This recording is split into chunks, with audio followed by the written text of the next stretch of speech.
오늘 함께 묵상할 성경 말씀은 신명기 1장 1절에서 33절 말씀입니다. 신명기 1장 1절에서 33절 말씀입니다. 오늘은 29절에서 31절 말씀을 읽겠습니다. 내가 너희에게 말하기를 그들을 무서워하지 말라, 두려워하지 말라. 너희보다 먼저 가시는 너희의 하나님 여호와께서 애굽에서 너희를 위하여 너희 목전에서 모든 일을 행하신 것 같이 이제도 너희를 위하여 싸우실 것이며 광야에서도 너희가 당하였거니와 사람이 자기의 아들을 안는 것 같이 너희의 하나님 여호와께서 너희가 걸어온 길에서 너희를 안으사 이곳까지 이르게 하셨느니라 하나. 아멘. 오늘 함께 묵상할 말씀의 주제는 여기까지 인도하신 하나님입니다. 2024년 새해가 밝았습니다.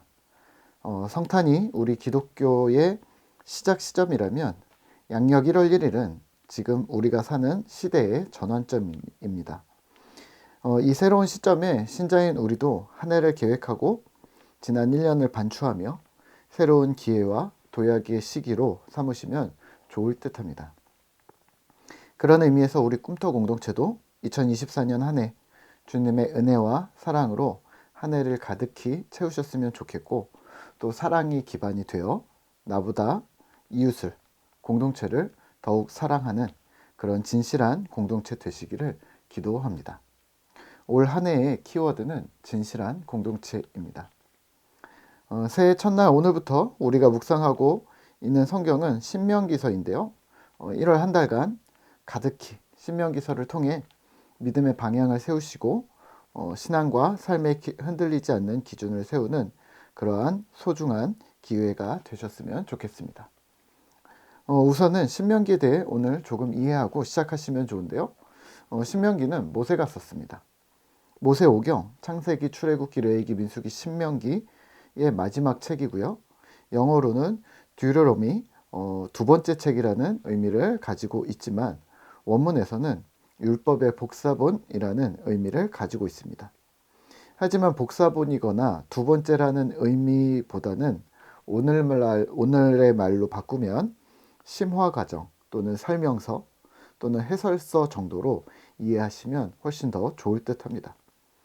그러니까 신명기는 출애굽기와 십계명의 심화 해설서로서 주어진 계명들을 더욱 명확하게 실제 이스라엘 백성들과 오늘 신자된 우리들에게 어떻게 원칙으로 삼아야 할 신앙의 지침을 설명해 주고 있다고 생각하시면 될 듯 합니다. 그런 의미에서 신명기를 오늘부터 묵상을 한다고 하니 1월 한 달이 기쁘고 설레겠지요. 네. 본문 신명기 1장은 모세의 첫 번째 연설로 신명기의 서론이 시작되고 있습니다. 4장까지 한숨으로 한 텀으로 모세는 첫 번째 연설을 진행하는데요. 오늘 첫 부분에서는 하나님께서 이스라엘에게 베풀어 주셨던 하나님의 은혜와 또 이스라엘은 어떻게 반응했는지를 언급하고 있습니다. 1절입니다. 이는 모세가 요단 저쪽 숲 맞은편의 아라바 광야 곧 바란과 도벨과 라반과 하세롯과 디사합 사이에서 이스라엘 무리에게 선포한 말씀이니라. 아멘. 신명기 말씀은 모세가 이스라엘 백성에게 선포한 말씀이라고 생각하시면 됩니다.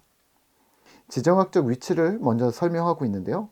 요단 반대편 아라바 광야, 그러니까 호렙산, 이 시내산을 지나서 가데스 바네아 쪽이고 이집트를 떠난 지 40년째 되는 11월 1일에 선포한 말씀이라고 구체적으로 명시하고 있습니다. 방금 몇 년이라고 했죠? 네, 40년입니다. 이스라엘이 불순종해서 광야 40년을 더 돌았다는 이야기를 들어보신 적이 있으시죠? 네. 그러면 오늘 신명기를 묵상하실 때 전제하셔야 할 것은 이 40년 광야 생활을 마무리하는 시점에서 가나안 땅을 눈앞에 두고 모세가 선포한 말씀이라는 걸 기억하셔야 합니다. 오늘 말씀의 내용은 여호와 율법의 설명입니다. 5절입니다. 모세가 요단 저쪽 모압 땅에서 이 율법을 설명하기 시작하였더라.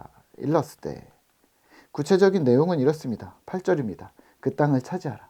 10절입니다. 하나님의 은혜로 번성하였고 하늘의 별같이 많아졌다. 11절입니다. 현재보다 더 많게 하시고 복 주시기를 원한다. 15절입니다. 지파의 수령을 세워 함께 백성을 다스리라. 16절입니다. 공정히 판결하고 타국인에게도 그리하고. 17절입니다. 외모를 보지 말고 귀천을 차별 없이 하고 사람의 낯, 위력에 굴복하지 말고 정말 어려운 일은 하나님께로 결정을 돌리라고 말합니다. 그러니까 어떤 내부적인 원칙을 세우는 것을 말씀하셨다면 19절부터는 외적인 사안들입니다. 21절입니다. 너희 하나님 여호와께서 이 땅을 너희 앞에 두셨은즉 너희 조상의 하나님 여호와께서 너희에게 이르신 대로 올라가서 차지하라. 두려워하지 말라. 주저하지 말라. 아멘. 전쟁을 하라는 말이죠. 40년 전에 그 당시 주셨던 말씀을 다시 되풀이합니다. 땅을 차지하고 정복하라는 명령을 하셨는데 너희는 두려워했었고 어떻게 해야 할지 몰랐고 그리고 원망하고 불평했었다. 그리고 나는 너희에게 두려워하지 말라고 말씀대로 행동하자고 말했었다라고 모세는 40년 전의 일을 상기시킵니다. 29절에서 31절입니다. 내가 너희에게 말하기를 그들을 무서워하지 말라. 두려워하지 말라. 너희보다 먼저 가시는 너희의 하나님 여호와께서 애굽에서 너희를 위하여 너희 목전에서 모든 일을 행하신 것 같이 이제도 너희를 위하여 싸우실 것이며 광야에서도 너희가 당하였거니와 사람이 자기의 아들을 안는 것 같이 너희의 하나님 여호와께서 너희가 걸어온 길에서 너희를 안으사 이곳까지 이르게 하셨느니라. 아멘. 하지만 결과는 이들은 어떠했나요? 하나님을 믿지 않았습니다. 오늘 말씀을 묵상하며 우리가 기억해야 할 부분은 한 가지입니다. 하나님 신뢰입니다. 신명기서의 주제는 하나님을 기억하라입니다. 이스라엘에게 구원을 베푸신 하나님, 출애굽을 행하시고 광야 40년을 한결같이 지켜주신 하나님의 은총을 기억하라는 말입니다. 우리가 살면서 교제하는 사람들이 보통 우리가 5년이나 10년 이렇게 길게 관계를 이어가는 사람들이 있습니다. 그 사람이 그러면 괜찮다는 말이기도 하고 또 신뢰가 어느 정도 쌓여지죠. 쌓여 있는 거죠. 사람도 그러한데 하물며 하나님도 40년을 지켜봤다면 출애굽 때는 그렇게 좀 짧았다면 40년을 지켜봤잖아요. 40년을 하나님과 함께 동고동락했다면 이제는 하나님과 제대로 된 관계가 형성되어져야 하지 않을까요? 우리는 구약을 읽으면서 이스라엘의 약함을 약간 경멸할 때가 있습니다. 한결같지 못하고 왜 이렇게 갈팡질팡하는가? 하지만 오늘 우리의 모습을 돌아보면 마찬가지입니다. 신앙생활을 5년, 10년 혹은 20, 30년 해왔다고 자부하면서 여전히 성경에 대해서 모르고 눈앞의 상황에 흔들리고 하나님을 신뢰함이 긴가민가 할 때가 있습니다. 이스라엘 민족을 두고서 뭐라고 할 처지가 아닌 거죠. 2024년 한 해가 시작되는 시점에 우리는 이 1년을, 이 한 해를 어떻게 해야 할까요? 새해에는 좀 더 명확한 주님과의 신실한 관계로 들어가야 하지 않을까요? 저는 개인적으로 2024년 한 해 진중한 한 해가 되려고 합니다. 책을 좀 더 읽고 묵상을 좀 더 하고 또 생각을 점검하면서 과연 나에게 주어진 삶의 의미가 무엇인가 되짚어 보려고 계획 중입니다.